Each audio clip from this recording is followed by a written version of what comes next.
વિદ્યાર્થી મિત્રો, આજના આ બાયસેગના લેક્ચરમાં ફરીવાર હું કેતન ગજ્જર આપનું સ્વાગત કરું છું. અત્યાર સુધી સ્ટેટિસ્ટિક્સના જે પણ કંઈ વ્યાખ્યાનો ગયા એમાં મુખ્ય રીતે જોવા જઈએ તો જેમ સ્ટેટિસ્ટિક્સના બે પાર્ટ છે, એક ડિસ્ક્રિપ્ટિવ સ્ટેટિસ્ટિક્સ અને બીજું ઇન્ફરન્શિયલ સ્ટેટિસ્ટિક્સ. આ બંને જે બ્રાન્ચીસ છે સ્ટેટિસ્ટિક્સની એના વિશેના કેટલાક તજજ્ઞોના વ્યાખ્યાન આપણે અહીંયા ગોઠવ્યા અને સાથે સાથે આપણે એ પણ જોયું કે સ્ટેટિસ્ટિક્સની ઉપયોગિતા શું છે અને સ્ટેટિસ્ટિક્સની જે ઉપયોગિતા સોફ્ટવેરથી કેવી રીતે આપણે વધારે સારી રીતે કરી શકીએ અને એનો ઉપયોગ સોફ્ટવેર દ્વારા બીજા બધા ક્ષેત્રોમાં કેવી રીતે થાય છે એની પણ અહીંયાથી આપણે વિગતવાર ચર્ચાઓ કરી. ખાસ કરીને જોઈએ તો ડિસ્ક્રિપ્ટિવ સ્ટેટિસ્ટિક્સમાં એપ્લાઇડ સ્ટેટિસ્ટિક્સ અને સાથે સાથે એના જે ડેટા રિલેટેડ મેજર્સની સાથે સાથે એના મધ્યવર્તી સ્થિતિમાનના અને વિસ્તારના માપોની જે રજૂઆતો થઈ એના ઉપયોગિતા વિશે પણ આપણે જોયું. પણ આજે આપણે ઓપરેશન્સ રિસર્ચ કે જે ઓપ્ટિમાઇઝેશન ટેકનિક્સ તરીકે પણ ઓળખાય છે એવા જે ટૉપિક છે એના વિશે આપણે ચર્ચા કરવાના છીએ. અને એમાં ખાસ કરીને linear programming problems, transportation problems, assignment problems, sequencing, PERT CPM વગેરે જેવા ટૉપિક્સ આ ઓપ્ટિમાઇઝેશન મેથડ્સમાં આવે છે અને એનો ઉપયોગ વ્યવહારમાં ઘણી બધી જગ્યાએ થતો હોય છે. અને આ ઓપ્ટિમાઇઝેશન એ કેવી રીતે થાય છે અને એમાં મેથેમેટિકલ મોડેલિંગ અને મેથેમેટિક્સનું નોલેજ એ કેવી રીતે ઉપયોગમાં લેવાય છે એની પણ કદાચ આપણે છેલ્લા લેક્ચર્સમાં થોડી ઘણી માહિતી મેળવી હશે.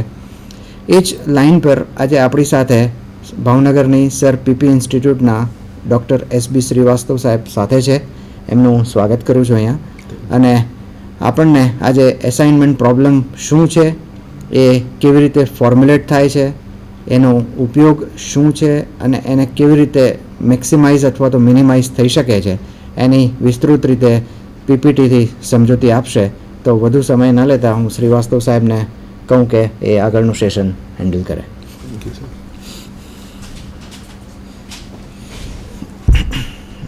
મિત્રો, સૌથી પહેલાં તો આપણે જોઈએ what is assignment problem.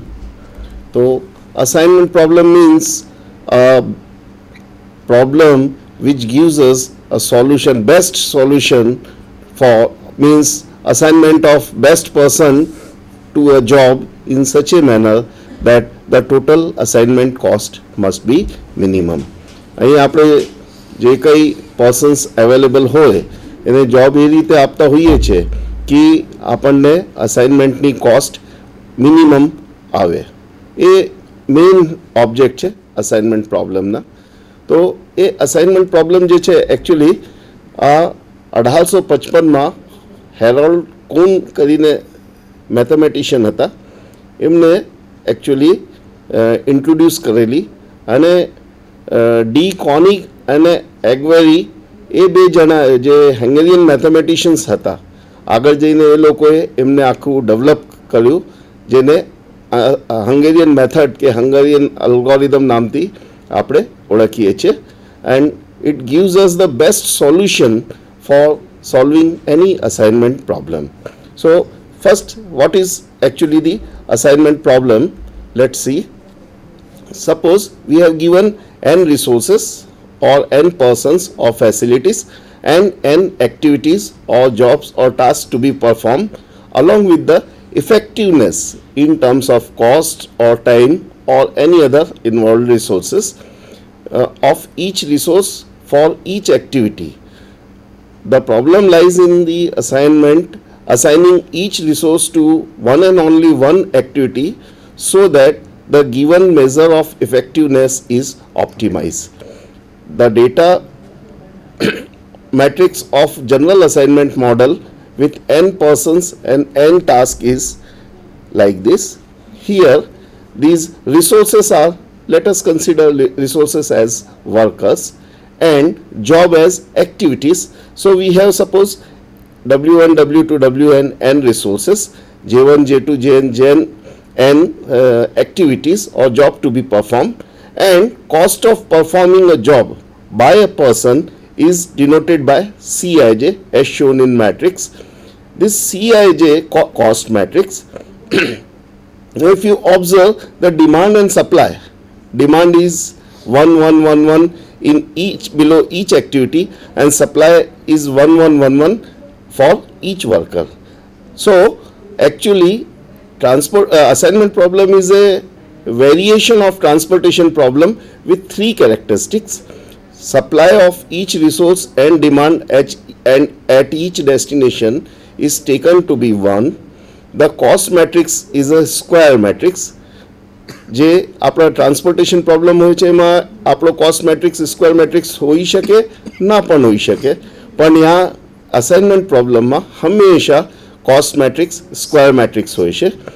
The optimal solution for the problem would always be such that there would be only one assignment in a given row or column of the cost matrix. The element Cij is the cost of assigning the worker I to job J. More meaningfully, it may be thought of as the cost or time taken by worker I to complete the job J. There is no loss of generality in assuming that the number of workers equal to number of jobs. આપણે number of workers equal to number of jobs એવું ધારી લેતા હોઈએ છે. If there are more workers, we may introduce a dummy job, and if there are less worker, we may introduce a dummy workers. કોક વાર એવું બને છે real life સિચ્યુએશનમાં કે આપણા પાસે રિસોર્સિસ વધારે હોય અથવા તો કામગીરી કે જોબ્સ જે છે એ વધારે હોય ત્યારે આપણે ડમી વર્કર્સ કે ડમી જોબ ઇન્ટ્રોડ્યુસ કરીને આ જે કોસ્ટ મેટ્રિક્સ હોય છે એને સ્ક્વેર મેટ્રિક્સમાં ફેરવી કાઢીએ છીએ. જે આ પ્રકારની જે સિચ્યુએશન આવતી હોય છે તો એને આપણે અનબેલેન્સ અસાઇનમેન્ટ પ્રોબ્લેમ તરીકે પણ ઓળખતા હોઈએ છીએ. One important assumption we make is that for each worker is assigned one and only one job and each job is done by one and only one worker. આમાં જે ખાસ assumption છે કે એક જ વ્યક્તિને એક જ કામગીરી સોંપવામાં આવે છે અને એક કામગીરી માત્ર એક ને એક જ વ્યક્તિ કરશે. તો આપણે મેથેમેટિકલ ફોર્મ્યુલેશન જોઈ લઈએ. How the assignment problem is defined mathematically. So mathematically we define assignment problem as minimize double summation xij. xij છે એ આપણો ડિસિઝન વેરિયેબલ છે કે કયા જોબ કયા વર્કરને આપવા. સબ્જેક્ટ ટુ કન્સ્ટ્રેન્ટ જે રિસ્ટ્રિક્શન્સ છે, summation I going from 1 to n xij equal to 1, sum of assignment from source equal to 1. બરાબર કે આપણને જે કોઈ કામગીરી આપવાની છે, અસાઇનમેન્ટ આપવાનું છે એ એક જ વ્યક્તિને મળી શકે છે.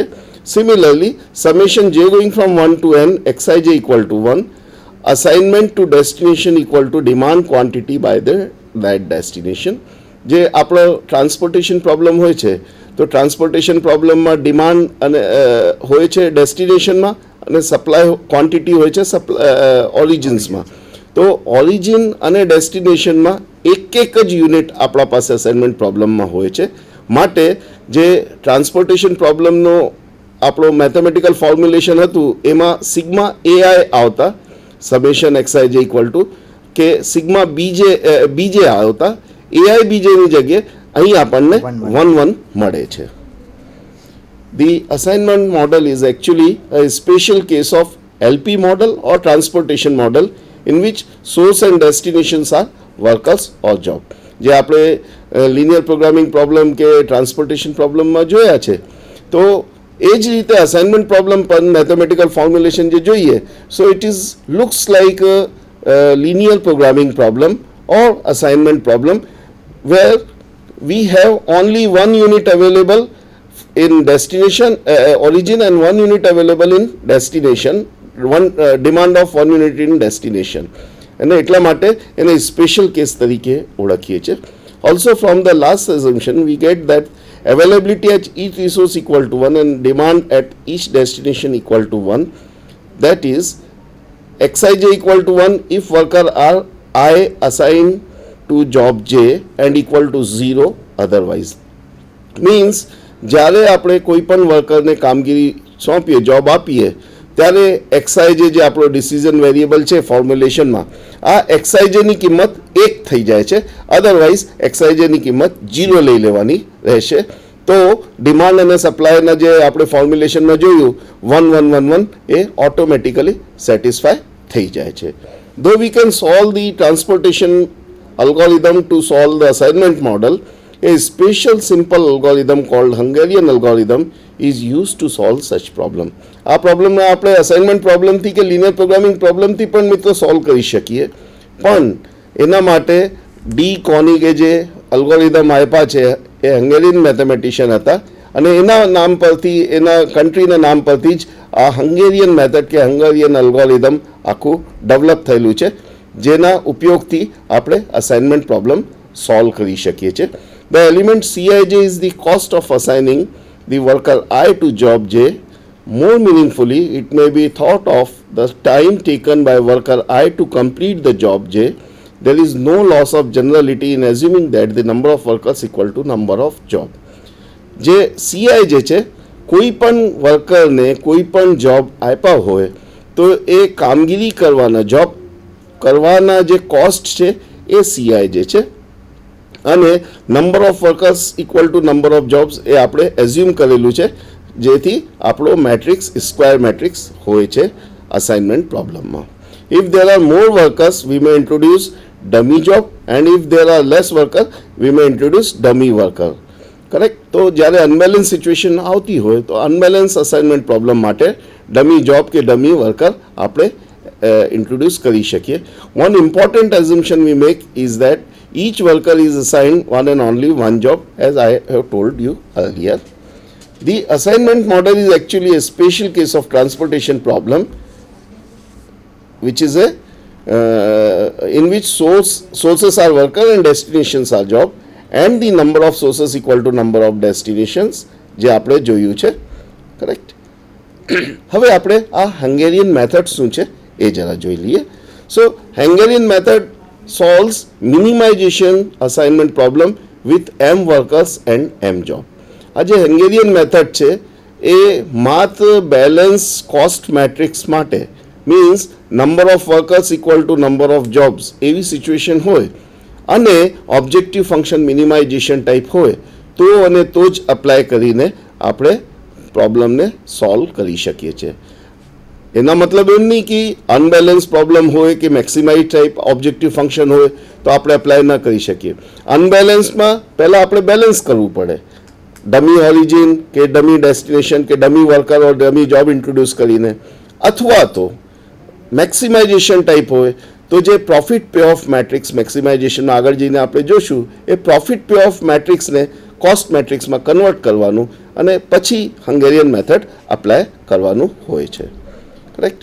Next, steps of Hungarian methods are, આ જે છે જુદી જુદી સ્ટેપ્સ છે. સ્ટેપ 1માં રોનો for each row સબસ્ટ્રેક્ટ the minimum number from in that row from all numbers in that row. Means સૌથી પહેલા ઓપરેશનમાં દરેક રોના, દરેક હારના જે સ્મોલેસ્ટ નંબર હોય એ નંબરને એ હારના, એ રોના તમામ એલિમેન્ટમાંથી સબસ્ટ્રેક્ટ કરવાનું, જેથી દરેક રોમાં 1 0 એન્શ્યોર થઈ જાય. સ્ટેપ 2માં એ જ ઓપરેશન કોલમ માટે રિપીટ કરવાનું હોય છે. For each column subtract minimum number in that column from all numbers in that column. તો દરેક કોલમમાં મિનિમમ એલિમેન્ટ સિલેક્ટ કરવાનું. જો 0 આવી ગયા હોય તો કોલમમાં કોઈ ફેરફાર નહીં થાય, પણ 0 ન આવ્યા હોય તો જે મિનિમમ એલિમેન્ટ આવતા હોય છે એ મિનિમમ એલિમેન્ટને સબસ્ટ્રેક્ટ કરવાનું રહેશે. Step 3, draw the minimum number of lines to cover all ઝીરોઝ.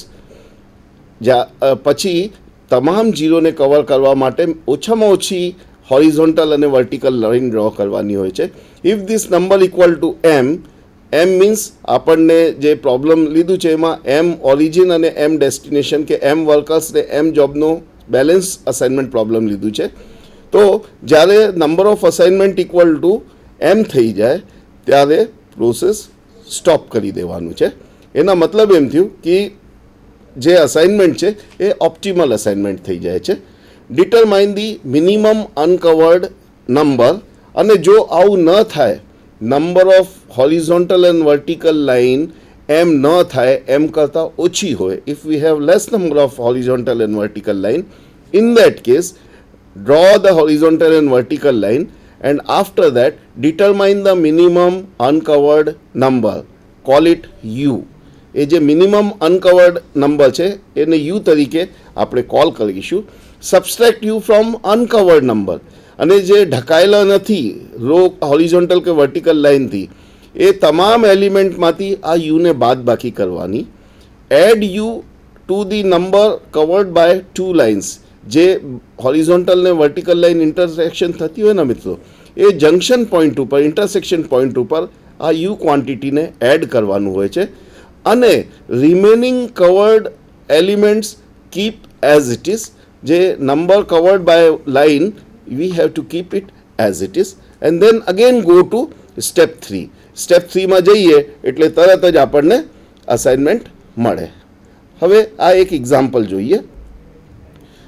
અહીં 4 વર્કર્સ છે અને 4 જોબ્સ છે, અને cost of assigning job 1 to job worker 1 is 4, job 1 to worker 2 is 0, job 1 to worker 3 is 1, job 1 to worker 4 is 2 and so on. આ રીતે cost matrix 4 0 1 2 3 5 2 0 0 4 1 5 1 2 0 3 આ રીતે આપેલું છે. મિત્રો અહીંયા તમે જોઈ શકો છો દરેક રોમાં ને દરેક કોલમમાં એક એક ઝીરો આવી રહ્યા છે. તો ઇઝીલી તમે એ ઝીરોને લોકેટ કરીને, દાખલા તરીકે job 1, if you consider job 1, it is assigned to worker 2, કેમ કે job 1 worker 2 ની નીચે 0 આવે છે.